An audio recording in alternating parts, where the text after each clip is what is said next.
বিসমিল্লাহির রহমানির রহিম। আসসালামু আলাইকুম। কড়াইতে আমার তেল ছিল, তারপর আমি তেল দিয়ে এসেছি। আজ আমি ফুচকা ভাজবো। বিসমিল্লাহির রহমানির রহিম। এখন আমি ফুচকাগুলো দিয়ে দিচ্ছি।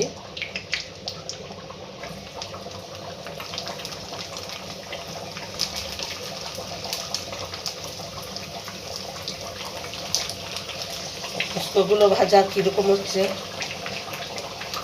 দেখেন, ফুচকাগুলো কীভাবে ওলট পলট খাচ্ছে, খুবই সুন্দর ভাজা হচ্ছে। আপনারা কমেন্ট করে জানাবেন কমেন্টে যে আমার ফুচকা ভাজা কীরকম হচ্ছে। আমার ফুচকাগুলো কি সুন্দর ফুলকো ফুলকো হচ্ছে। আমি আবারও দিয়ে দিলাম।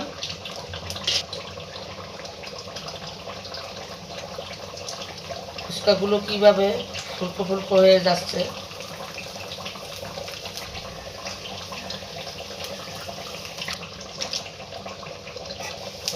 এখন ফুচকাগুলো নিজে নিজেই উল্টি পাল্টি খাচ্ছে।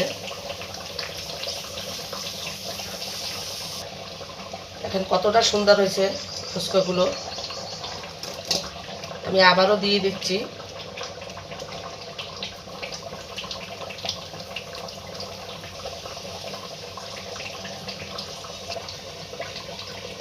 আমার ফুচকাগুলো ভাজা কীরকম হয়েছে কমেন্ট করে জানাবেন।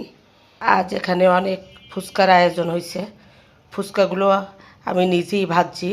তার ডেকোরেশনটা আর একটু ভালো হতো যদি ধনে পাতা দিতাম, একটু ডিম কুচি দিতাম, কিন্তু ধনে পাতা নাই, সেই জন্যে ডেকোরেশনটা ভালো করতে পারিনি। ফুচকাগুলো কীরকম হয়েছে দেখতে কমেন্ট করে জানাবেন।